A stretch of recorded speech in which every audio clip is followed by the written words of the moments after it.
bienvenue dans cette vidéo dans laquelle on va essayer de résoudre le TP numéro 3. Donc il faut noter que le TP numéro 3 c'est tout simplement la suite du TD numéro 3. Donc on a déjà résolu on a trouvé la table d'analyse LL1 de l'exercice du TD numéro 3.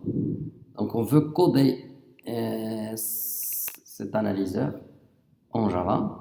Donc on va supposer qu'on a déjà la table. Ça veut dire qu'on va enregistrer cette table dans un fichier texte. Donc, mais on a remarqué que des symboles, il y a des symboles qui contiennent le prime. Alors je vais utiliser la notion de changement de variable. Je change E vers S, E' vers E et T' vers Z. J'obtiens cette table. Ça veut dire S, E il est devenu S avec ID, c'est la dérivation TE, puisque E' devient E. S, parenthèse, TE aussi. E' devient E, donc E' plus, c'est plus TE. C'est pour cette raison que vous avez ici. On va mettre ça dans un fichier. Donc, on va mettre ça dans un fichier pour tester. Mais vous avez remarqué que je l'ai mis dans un fichier. En plus, j'ai ajouté des espaces entre les symboles. Pourquoi? Parce que je vais essayer de faire, je vais appeler la méthode split des chaînes de caractères. Et si j'appelle la méthode split, si j'ai pas fait l'espace, je vais essayer et je vais aussi faire split sur ID. Et split sur ID, j'obtiens I et D, deux symboles qui n'ont pas de sens. Alors c'est pour cette raison que j'ai ajouté l'espace. Et maintenant on passe au code. Vous avez le nom de la classe LL1 parcelle. Donc c'est un constructeur qui prend le symbole de départ, axiome et le fichier qui contient la table d'analyse.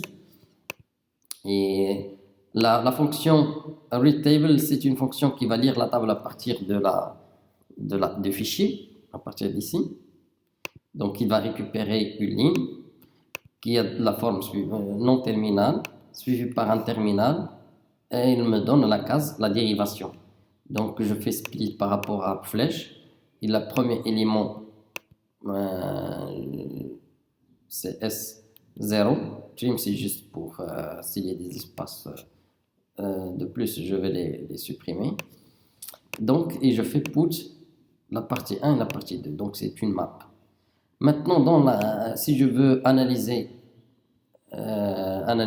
cette chaîne, donc vous avez dans le TD analyser int, mais ici le symbole int n'a pas de symbole int, on a un symbole qui est id, donc c'est pour cette raison on va utiliser id plutôt que int. Alors on va faire appel à la méthode parse.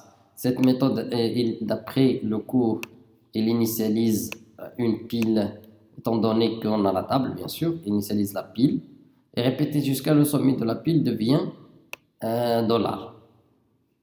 Alors, pour que le sommet de la pile devienne $, il faut s'assurer, je vais assurer que il contient $. Voilà. Je vais insérer $, d'abord, puis insérer l'axiome. Donc, ça veut dire que je fais push $, push axiome. Et bien sûr, j'ajoute des délimiteurs aussi avec l'espace pour la chaîne de caractères. Pour le mot à analyser, je vais ajouter à la fin $. Comme ça, j'aurai S$ et le mot word $. Et je vais faire split sur l'espace, split de ce mot. Et je peux maintenant faire, tant que le sommet de la pile last element, c'est le sommet de la pile, hein, on peut faire, est-ce qu'il y a d'autres, pic. Pic, c'est une fonction qui supprime pas, c'est juste au lieu de faire pop, on fait pic equals, tant que différent de $, je peux continuer. Effectivement, c'est ce qu'on a. Lorsqu'on arrive à dollar, on a terminé, on retourne true. Alors, qu'est-ce qu'on va faire lorsque... Alors, il faut récupérer un symbole à partir de W. Et donc, W aussi, la même chose, il faut faire un int i égale à 0 avant la boucle. I égale à 0 avant la boucle. Et récupérer un élément. On va mettre string, élément C, reçoit W de I. Et il me dit, si le sommet de la pile est un terminal, alors si C et T ne correspond erreur, s'il correspond, alors dépiler T. En fait, on va dépiler de toute façon. C'est pour cette raison qu'on va mettre T reçoit la pile point pop directement. C'est pas pic cette fois, c'est pop. Supprimer l'élément. Donc je teste if is terminal T. Il s'agit d'un si c'est terminal, je dois tester if ce T equals to C. S'ils sont égaux, pas de problème.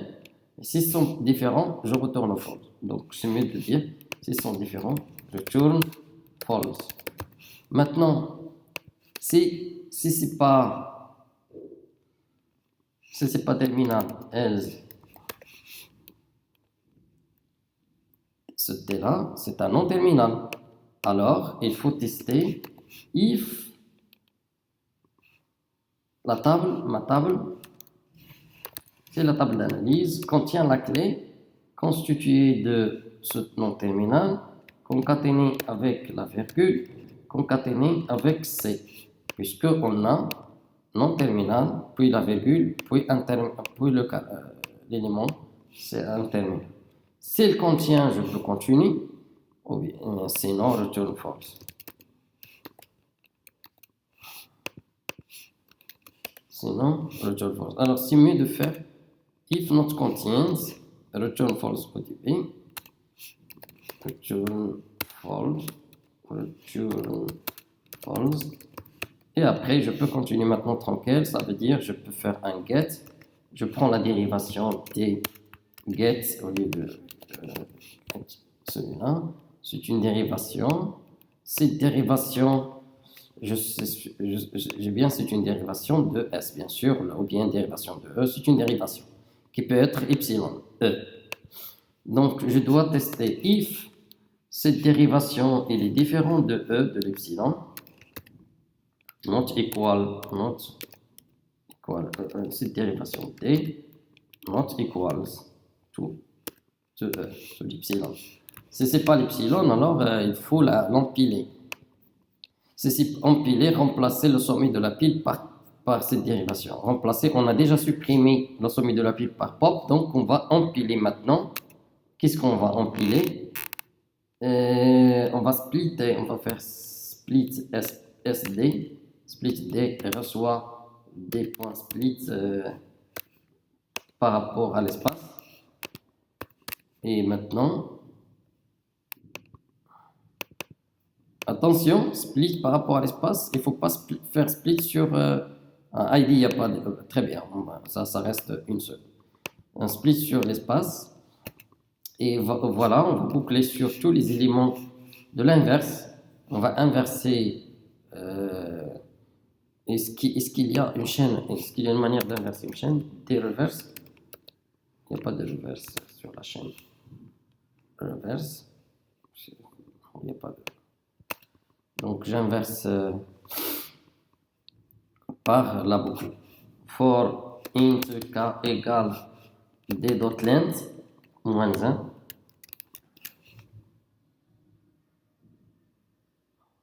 Ou bien juste SD. À partir de le symbole de S. Point virgule K positif. K moins moins. C'est un int. Et je vais insérer, ça veut dire insérer, ça veut dire faire push sur la pile. Push, quel élément? C'est l'élément ST de K. Une fois on a fait comme ça, il n'y a pas de problème. Donc on a terminé. On peut maintenant tester. Tester sur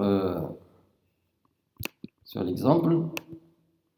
Est-ce que le premier est accepté? Et on a ici false, non accepté. Le deuxième, il est accepté. Ça veut dire qu'il y a erreur. Alors, celui-là doit être aussi, accepté, le premier. Donc, quelle est l'erreur? C'est différent de E. C'est égal au vide, pas de problème. Alors, il y a quelque chose. L'erreur, ça seulement vient des espaces. Bien sûr, ce sera juste donc on va essayer de voir d'où vient cette erreur. On va faire la débugage.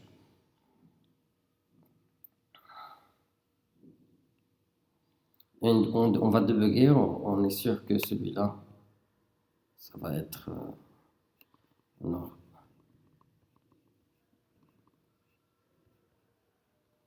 Faire comme ça. On a noté. Voilà. Donc, pic, qu'est-ce qu'il retourne? Pic. Dollar avec ils disent CS. Très bien. Donc, c'est correct. Alors, ici, ce qu'il est correct, maintenant, le split, c'est il y a plus. Ok, plus. Donc, on va voir qu'est-ce qu'on a dans W. Il ne faut pas qu'il y ait l'espace. Il y a étoile, ID, il n'y a pas d'espace. Très bien. Donc, c'est correct à ce niveau-là. Je dois voir maintenant est-ce qu'on fait correctement les choses ici, à ce niveau-là. On a TE, il faut commencer par push E puis T.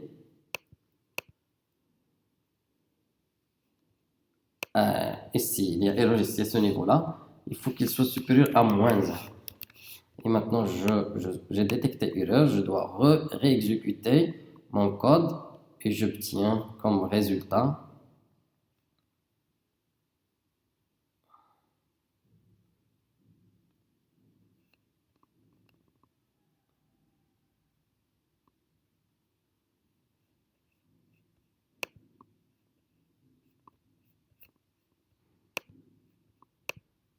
j'ai réexécuté, il y a problème d'un boucle infini, sûrement parce que lorsqu'il y a, s'il est terminal, il faut passer au suivant, consommer, ça veut dire I++, puisque le programme n'arrive pas à terminer, j'ai détecté qu'il y a erreur ici à ce niveau-là. Et maintenant, je dois relancer, et voilà, le premier c'est true, effectivement, c'est ce qu'on attendait, et le deuxième c'est false.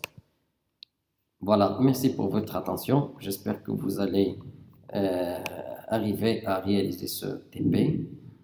Et je vous souhaite un bon courage et aux prochaines vidéos.